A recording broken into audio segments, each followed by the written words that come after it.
नमस्कार मैत्रिणींनो, आजींची नवीन रेसिपी बघूया. बटाटे उकडत टाकले आहे. आता हे काय करताय आजी? आज कसली रेसिपी आहे? आज ना बटाट्याच्या चकल्या करायला. इकडे बघा काय करताय. बटाटे सोलायला लागले, शिजून घेतले. आता पाणी ठेवायचं, थोडं शाबूला आणि गंजी करायची चांगली घट्ट, आणि त्यात बटाटे खिसून टाकायचे आणि मीठ टाकायचं. झालं, घट्ट शिजवायचं. असं कच्च टाकलं ना पिठपीठ लागतं, म्हणून असं जरा वाफ घ्यायची. हा, उपास करा, तळा, खावा. साबुदाणा रात्रीच भिजवून ठेवला होता. अर्धा किलो साबुदाणा आहे आणि बटाटे पण अर्धाच किलो आहेत. सेम सेम घ्यायचं आहे.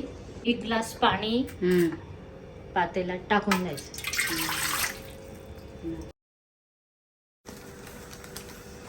मीठ टाकलं जात आहे 1 ग्लास पाण्यात.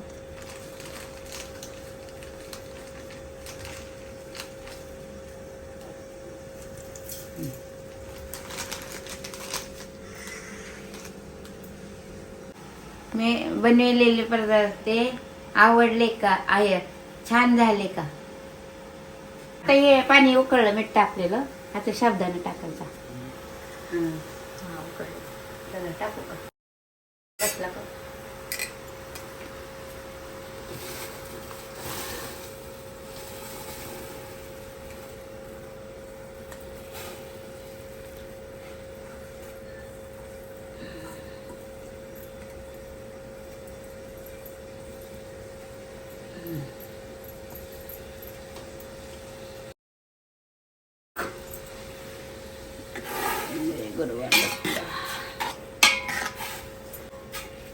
आता याचा रंग बदलतो.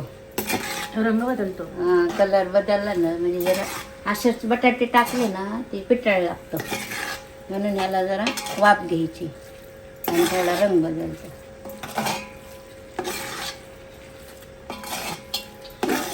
थोडं टाका तिखट चांगलं. मजा एक जीव होतो ना. आता हे करा, बटाटे खिसून बारीक. आता हे बटाटे किसायचे आहे. या बारीक किसायचे. हे बारीक केलं का? याप्रमाणे बारीक किसून घ्यायचे आहेत बटाटे, म्हणजे ते मिळे धरतील आणि छान पदार्थ होईल. याप्रमाणे सर्वच बटाटे आता किसून घेतले आहे आणि आता या साबुदाण्यात टाकायचे आहेत. तिखट तुमच्या मताप्रमाणे तुम्ही घ्या. आता 1 चमचा जिरं टाकलंय यात. झाकून ठेवते. जिरं छान मिक्स झालेलं आहे. सुगंध खूप सुंदर येत आहे. झाकण ठेवून देऊया. छान झालंय, शिजलेलं आहे. थोडंसं अजून वाफ भरण्यासाठी झाकण ठेवत आहे. आजी खूप सुगरण आहेत, खूप सुंदर पदार्थ करतात त्या. जिरी टाकली म्हणून जिरीचं जरा वास चांगला हे होईल.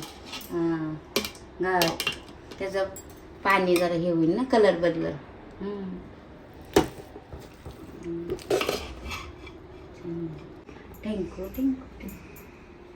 आता इथे सोऱ्याला हा स्टार शेप लावून घेतला आहे आणि वरती छतावर आलेलो आहोत. आजी शिजलेलं हे पीठ जे आहे साबुदाण्याचं आणि बटाट्याचं ते आता सोऱ्यात भरत आहेत. प्रिपरेशन चाललेलं आहे. आजींच्या सगळ्याच रेसिपी खूप सुंदर असतात. तुम्ही आधीच्या जर बघितल्या असतील तर त्या खूपच टेस्टी झालेल्या आहेत आणि ही आजची रेसिपी पण खूप टेस्टी झालेली आहे. थोडा पाण्याचा हात लावून मग भरायचा आहे, म्हणजे हाताला चिकटत नाही. तुम्ही ही जरूर आजींच्या पद्धतीने रेसिपी करून बघा, तुम्हाला ही नक्कीच आवडेल.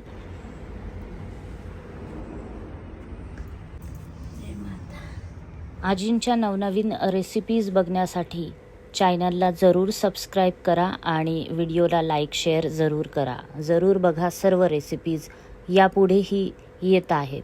आजी माझ्याशी खूप गप्पा शेअर करतात त्यांच्या गावाकडच्या. हे चकल्या करायला लागले. तुम्ही पण तसं करा बघून. उन्हाळा काम चालू करा. म्हणजे जी नको आता खाली बसते तर झोप. झोपायचं, खायचं. 5 वाजता चहा आणून द्यायचा.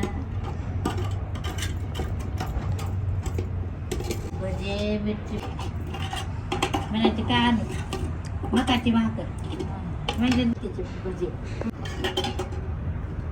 मिरची भजी आणि पुन्हा वारा झटका मारतो का नाही? वारं येतंय, हा. हवा येतंय, हवा येते कधी पावसात पडतंय. मग ऊन इतकं जास्त आहे की संध्याकाळीच हे वाळून गेले आहेत बघा. खूप सुंदर झाले आहेत, कलर खूप छान आलेला आहे. तळूनही बघूया. हे बघा किती छान फुगले आहेत. धन्यवाद.